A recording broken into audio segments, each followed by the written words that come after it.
crossed a parking lot, once took everything she had. Not courage in the abstract, the kind most people spend on emergencies. Behind one of the most recognizable faces of her generation lived a woman quietly negotiating whether the outside world was crossable at all. At the peak of Batman, of Oscar nights, of tabloid front pages, she was shrinking the geography of her own life, brick by careful brick, building walls not for privacy, but for survival. What does fame do to someone who never wanted to be seen?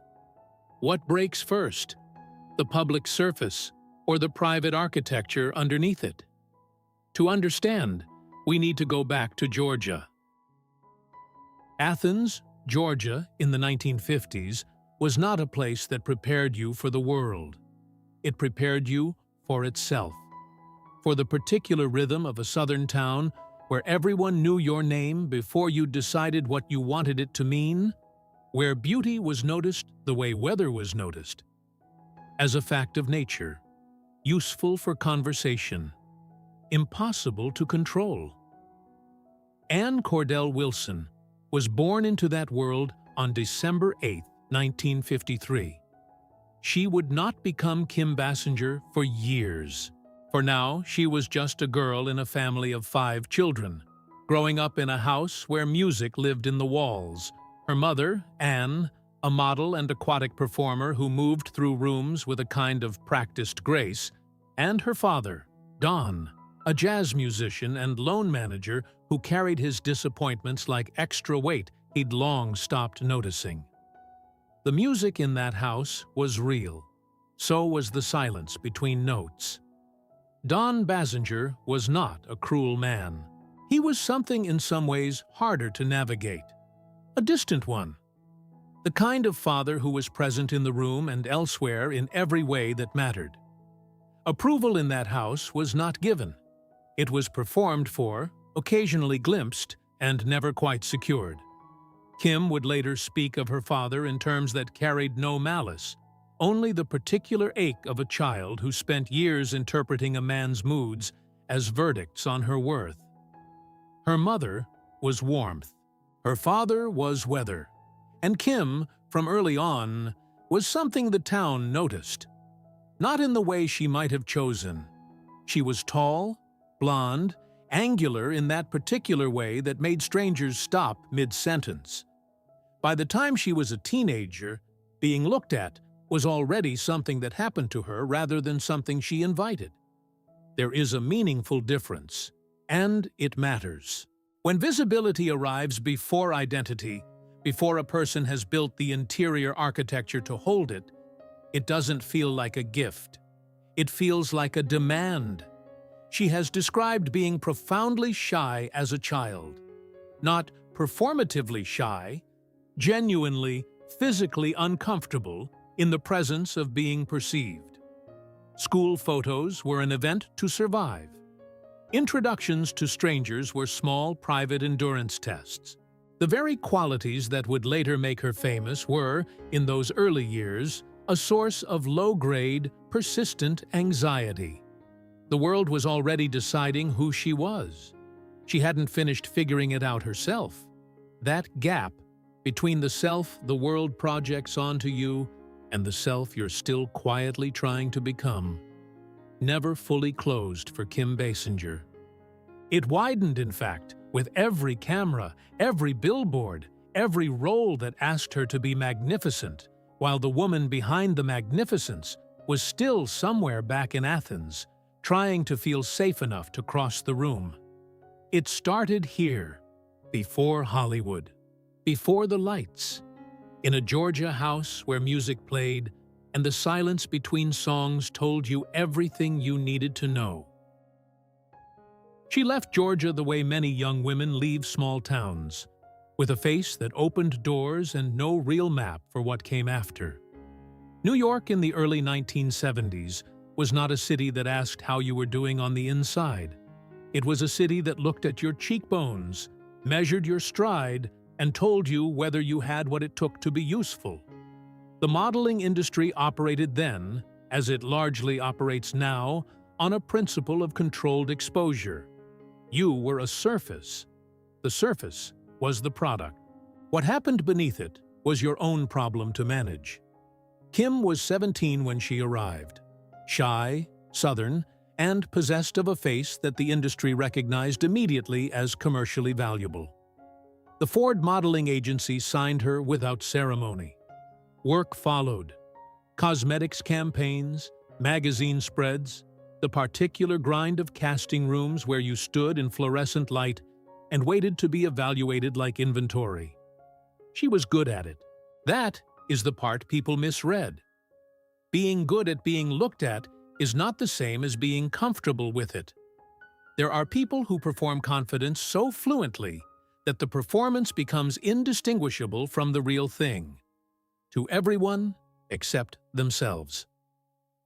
Kim learned early how to inhabit a frame, how to give a camera exactly what it wanted, how to be still and luminous under scrutiny that would have made most people flinch. The work got done. The bookings came. By any external measure, she was thriving. Internally, the accounting was different. Every casting call was a referendum. Every editorial decision, this angle, not that one, this expression, soften it, more, hold it, was a quiet renegotiation of her right to take up space on her own terms. The industry did not ask for her interiority, it asked for her surface. And it asked with the cheerful efficiency of something that has never considered the question of cost. She gave it what it asked for. And somewhere in that transaction, the habit formed. The habit of splitting, of sending the visible self forward into the room while the private self waited somewhere quieter, somewhere safer, watching from a careful distance. It is a habit that kept her functional. It is also, if practiced long enough, a habit that makes the inside of your own life feel like a place you're visiting rather than inhabiting. She was not yet 20. She did not have language for any of this yet. She only knew that she was good at the work, and that the work made her feel both seen and somehow more invisible than before. New York gave her a career. It did not give her ground to stand on. That distinction would take decades to fully surface. And when it did, it would surface not as insight but as crisis. Hollywood found her before she fully found herself. That is not unusual. What was unusual was the scale at which it happened, and the speed, and the particular vehicle through which the world first decided to look at Kim Basinger all at once. Never say never again. 1983. Sean Connery returning to the role that had defined a generation, and beside him, a woman the world had not yet named, but was about to. She played Domino, a character whose primary dramatic function was to be desired, endangered, and ultimately rescued. It was not a role that asked for psychological complexity. It asked for presence, for a particular quality of luminous danger, and Kim delivered it with a precision that made the film's producers look considerably smarter than they were. The world responded the way it responds to a certain kind of beauty, arriving at exactly the right cultural moment. It consumed her. Overnight, a name that had meant nothing outside of modeling circles became a name that meant something very specific to millions of people. Something almost entirely constructed from the outside, assembled from magazine covers and promotional photos and the particular 2 hours of film in which she had appeared. The world had formed its Kim Basinger before she'd had any say in the matter. She has spoken about that period with a carefulness that itself says something. Not warmth, not nostalgia, carefulness. The promotional obligations of a film of that profile in that era were not modest. Press tours, interviews, appearances, each one requiring her to walk into a room already full of people who believed they knew her, who reached toward her with a familiarity that had no basis in any actual exchange. For someone whose baseline relationship with being perceived was already complicated, it was not a triumphant arrival. It was an ambush conducted in flashbulbs. She managed it. She smiled, she answered, she performed the version of herself the moment required, and she went home to the quiet with something that would take years to name. The bargain of that kind of fame is rarely stated explicitly. You get the visibility, the work, the cultural weight of being known. In exchange, you surrender the right to be unknown, to walk through a space without being an event, to exist in public as a private person rather than a public surface. For most people entering that transaction, the terms seem acceptable, even exciting. For Kim Basinger, who had spent her entire life finding the act of being perceived quietly costly, the terms were something else entirely. She had signed without reading the full contract. The bill would arrive later. It always does. There are moments in a career that don't just change your trajectory. They change your address. They move you from one category of existence to another, permanently, without asking whether you're ready for the relocation. 1989 was that moment for Kim Basinger. Batman was not simply a film, it was a cultural detonation. Tim Burton's vision of Gotham arrived at a specific intersection of comic book mythology, cinematic spectacle, and mass appetite for something darker than the decade had previously offered. And it landed with a force that reshaped the cultural landscape for years afterward.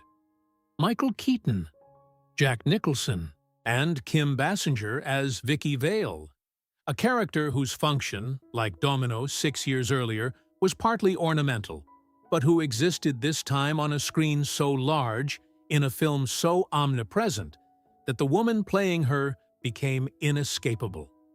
The film grossed over $400 million worldwide. It was the defining pop cultural artifact of its year. And Kim Basinger's face was on merchandise, on posters, on the cover of magazines in countries where she had never set foot and never would. That is a particular kind of exposure for which there is no preparation. She has described that period in fragments, over the years, in interviews that always seem to be reaching for something just beyond the edge of what language can hold. The pressure of that level of visibility, the way the machinery of a film of that scale operates, the promotional requirements, the public appearances, the relentless demand that you be present, available, composed, radiant, grateful, always grateful, with a thoroughness that leaves almost no room for the private self to breathe. Most actors at the apex of a major studio film manage this through compartmentalization. You become, for the duration, a version of yourself calibrated for maximum public function. You set aside whatever is happening underneath, and you perform the role not just on screen, but in every room you enter for the following year. Kim was extraordinarily good at the performance. The cost of that performance, she would later make clear, was not small.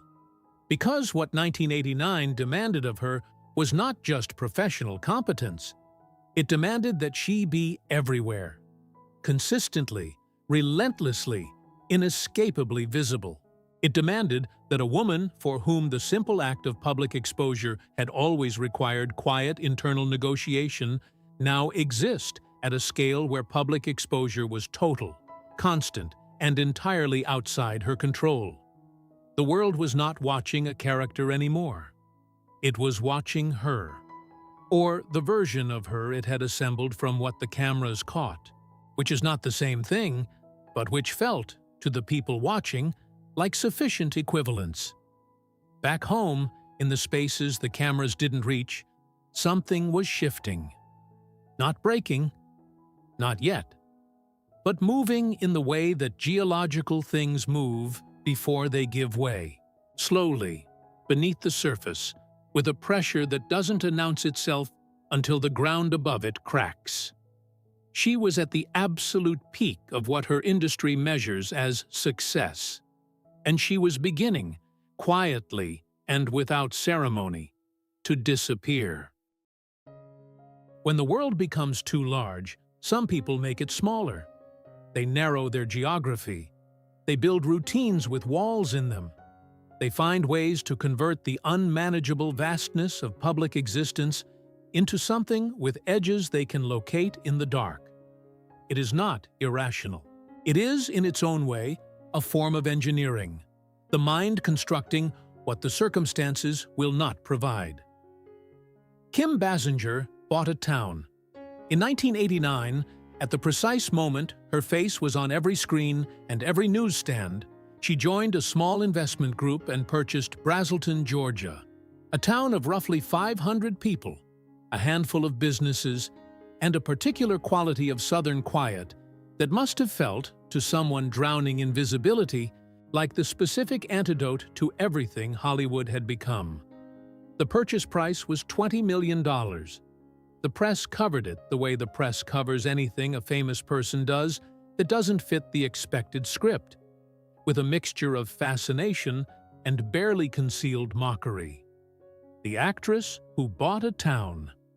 The headline wrote itself, and it wrote her as eccentric, impulsive, a star unmoored from ordinary judgment by too much money and too little grounding. That reading was not entirely wrong, but it was not the interesting part. The interesting part was what the purchase represented. Braselton was Georgia. It was home, or close enough to home, that the distance collapsed. It was the opposite of a film set, the opposite of a press junket, the opposite of standing in a room full of people who had already decided who you were before you opened your mouth. It was a place where the scale of human interaction was comprehensible, where the geography had limits you could see from where you stood. She spoke of plans, a film studio, a tourist destination, development, the language of investment and vision, because that is the language available when the real language. I needed somewhere that felt safe, somewhere I could control, somewhere the world couldn't follow me without my permission, is not language that a public figure in 1989 could speak out loud without consequences she wasn't prepared to manage. The plans did not materialize. What materialized instead was debt. The development stalled, the investment group fractured, and within a few years, the town that was supposed to represent something solid was sold at a loss that contributed to a financial unraveling she would spend the better part of the following decade trying to survive. Braselton was not a business decision. It was a psychological one dressed in the clothing of a business decision, and like most psychological decisions that haven't been fully examined, it cost considerably more than the purchase price. She had tried to buy herself a world she could manage. The world she couldn't manage sent her the bill. There is a moment in the progression of anxiety into something more structural when avoidance stops being a strategy and becomes a geography. You avoid the crowded restaurant once because the noise is too much, then twice, then the avoidance becomes the default, and the default becomes the assumption, and the assumption quietly rewrites the map of what your life contains.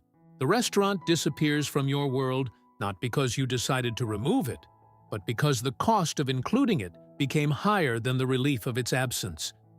Then it is the grocery store. Then the parking lot outside the grocery store. Then the street that leads to the parking lot. The geography shrinks. The interior expands to fill it. Kim Basinger has spoken about agoraphobia with a specificity that only comes from having lived inside it rather than observed it from a clinical distance. She described, in a 1997 interview that received far less attention than it deserved, the experience of being unable to leave her house for stretches of time that were not days, but weeks, of standing at a threshold and feeling the outside world register not as inconvenient, but as genuinely, physically threatening. The nervous system reading ordinary space the way it is supposed to read oncoming traffic. She described the particular cruelty of the condition's logic. Because agoraphobia is not, at its core, a fear of open spaces. It is a fear of situations from which escape feels impossible or humiliating.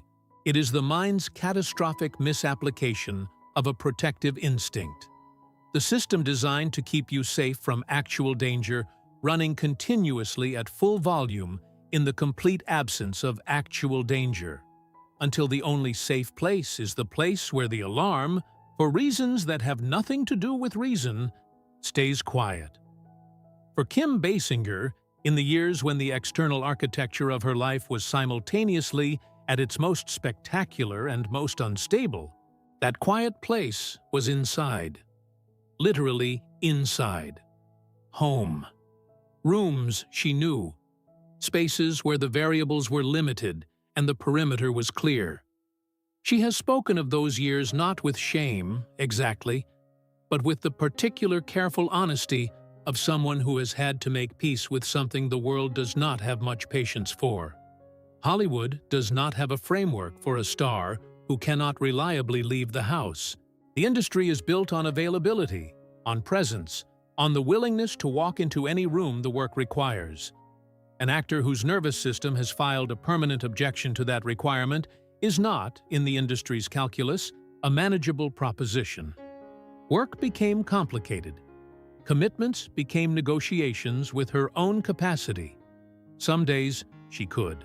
Some days the distance between the interior and the exterior was simply not crossable, and no amount of professional obligation or personal will changed that arithmetic. She kept it private for as long as privacy was possible, not out of vanity, out of the entirely reasonable understanding that the world, having decided who Kim Basinger was, had no particular interest in revising its conclusion to include this. The woman the world had watched for a decade was, in the quiet of her own life, learning the dimensions of the room that felt safe. It was smaller than anyone watching her knew. She met Alec Baldwin in 1991 on the set of The Marrying Man. The irony of the title was not lost on anyone who followed what came after. What happened between them in those early years was, by most accounts including their own, the real thing. Genuine, combustible.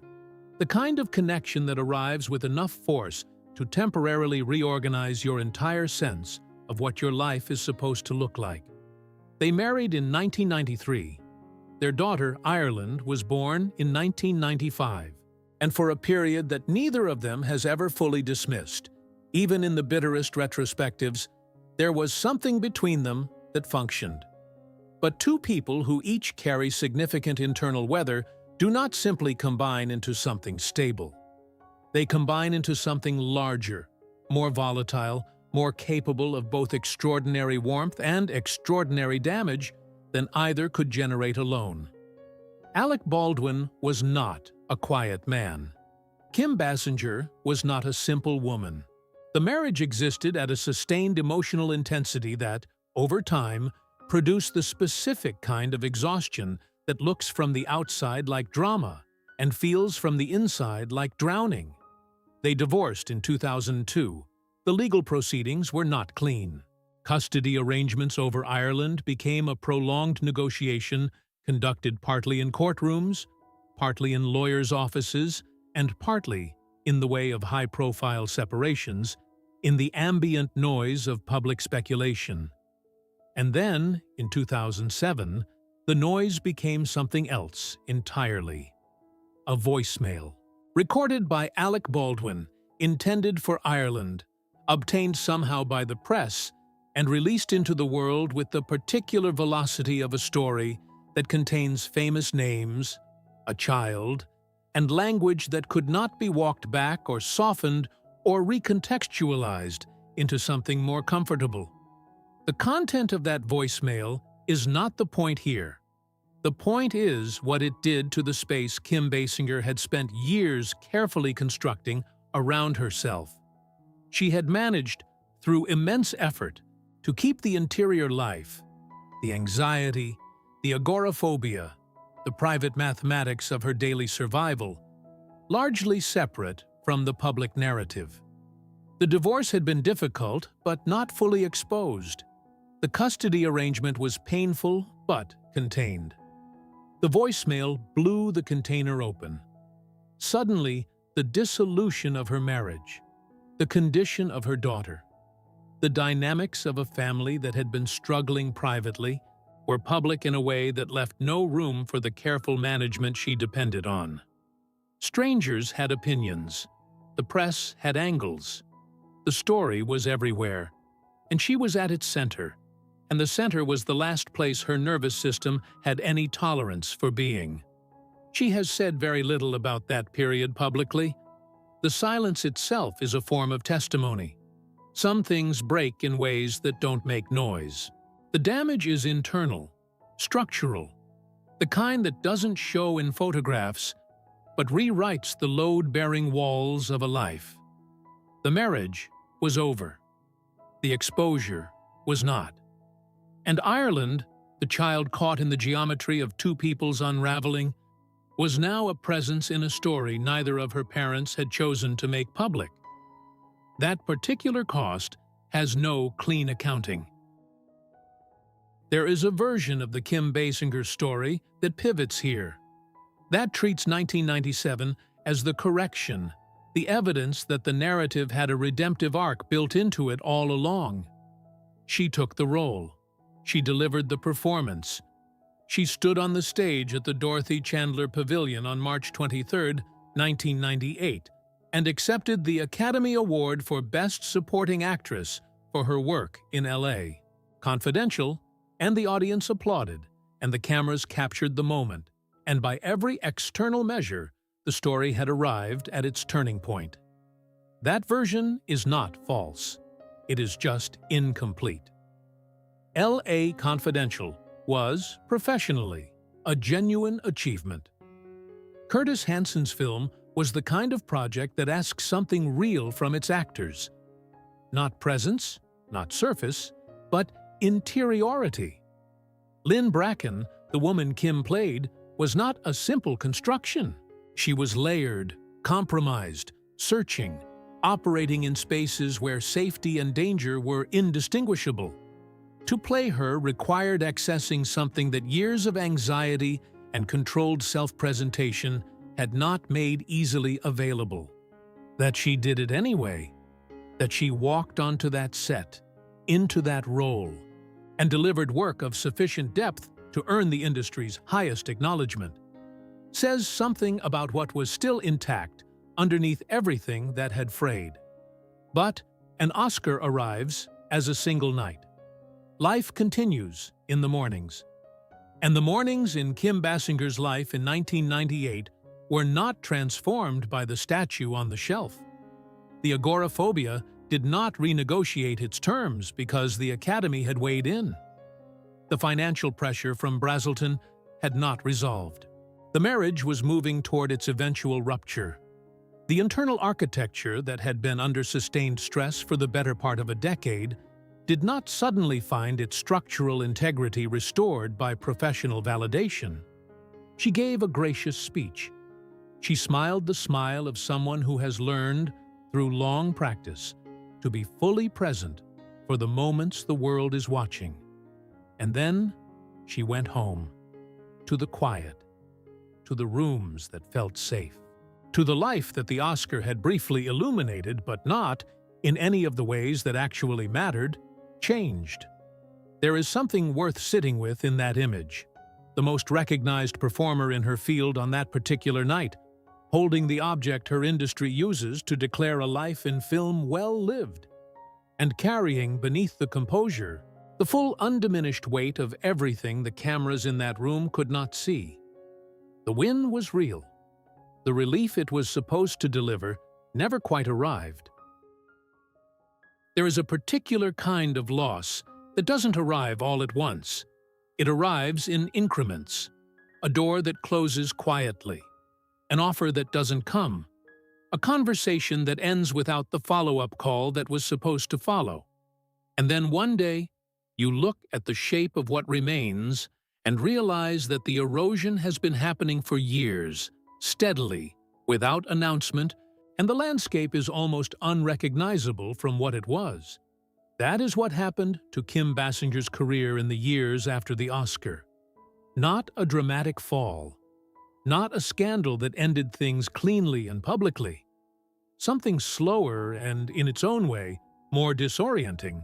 The gradual withdrawal of an industry that has a very short memory for what you've given it and a very efficient instinct for moving toward whatever it finds useful next. She worked. The roles came, but they came differently. Smaller in scale, lower in profile, less frequently. The machinery that had placed her face on every surface in 1989 had reallocated its attention. This is not unusual. Hollywood has always treated its performers as resources to be extracted, and when the extraction becomes less efficient, quietly set aside. What was unusual was the particular timing, the way the professional contraction coincided with, and in some ways amplified, everything else that was contracting simultaneously. The financial consequences of Braselton had not remained theoretical. In 1993, she was sued by the production company Mainline Pictures after pulling out of the film Boxing Helena, a role she had committed to, and then, for reasons her nervous system likely understood better than any contract could accommodate, found herself unable to fulfill. The jury awarded $8.1 million in damages. The figure was later reduced on appeal, but the legal costs, combined with the Braselton losses, produced a financial reality that the word difficult does not adequately describe. She filed for bankruptcy in 1993.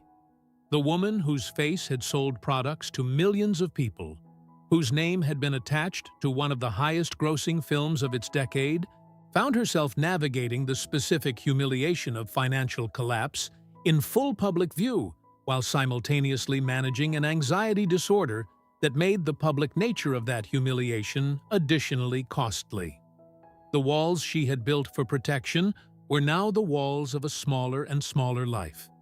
The rooms that felt safe had not changed, but the world outside them had contracted to match, and the distance between where she was and where she had been became a measurement she stopped taking because the results were not useful. She was not invisible. She was just quieter than before.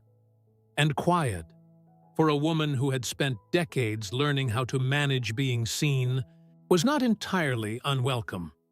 But there is a difference between chosen solitude and solitude that has been arrived at by the steady elimination of alternatives. She knew the difference. She lived in it. There are things a mother carries that have no external form. No document records them, no court filing captures their weight, no press coverage, however thorough, gets anywhere near the actual substance of what it costs to watch your child become collateral in a story you didn't choose to tell publicly and cannot control once it escapes into the world. Ireland Baldwin was 11 when her parents divorced. She was 12 when the legal proceedings over her custody became a sustained, grinding negotiation between two people who had loved each other and had stopped and were now navigating the wreckage of that stopping with a child standing in the middle of it. The details of those years, the filings, the arrangements, the modifications, the appeals to various courts by various lawyers representing various positions, are available in public record for anyone who wants them. They are not, in themselves, the story.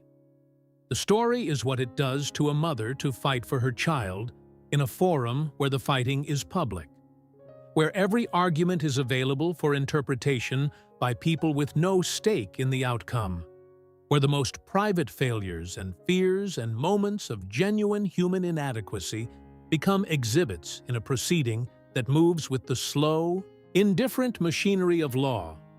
Kim Basinger is not a person for whom public exposure has ever been without cost.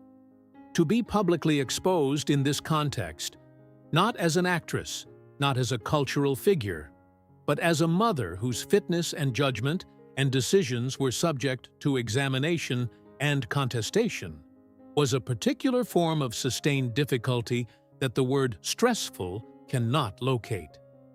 And then, the voicemail.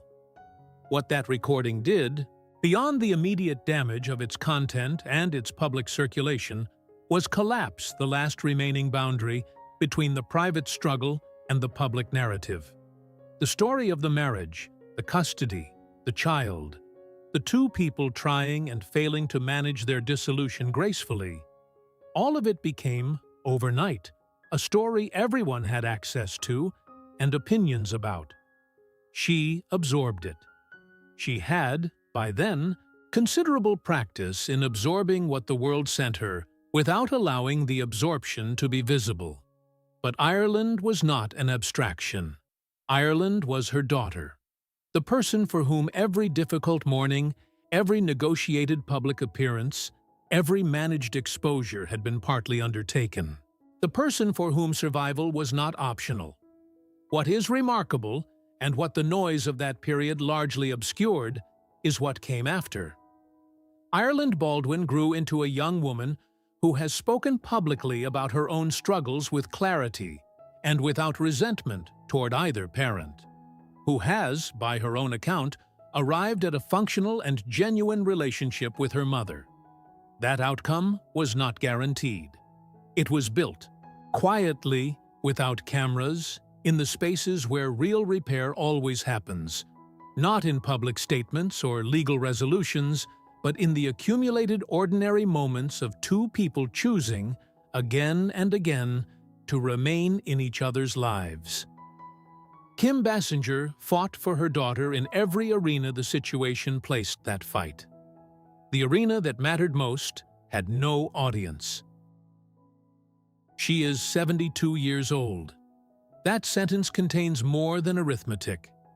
It contains the mailroom exits and the red carpets and the courtrooms and the parking lots she couldn't cross and the ones she eventually did.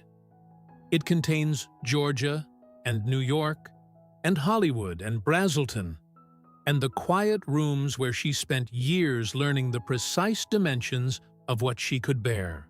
It contains a daughter and a marriage and an Oscar and a bankruptcy and a condition that restructured the geography of her daily existence for decades without ever fully announcing itself to the world that was watching. At 72, Kim Basinger lives in a way that resists the narratives her industry prefers. She is not staging a comeback. She is not giving the interview that reframes everything. She is not performing recovery or packaging her hard years into the kind of redemptive arc that makes for a clean magazine profile. She is, as best anyone can determine from the fragments she has chosen to make available, simply living, with the particular quality of presence that tends to arrive in people who have survived enough to know what presence is actually worth. She has spoken, in recent years, about her anxiety with a directness that was not available to her earlier, not because the directness wasn't in her, but because the world she was operating in had no framework for receiving it without using it against her. The same industry that had required her constant visible availability had no mechanism for accommodating the information that the visibility had always cost her more than it appeared. She offers that information now without apparent need for it to be received in any particular way. That is its own kind of freedom.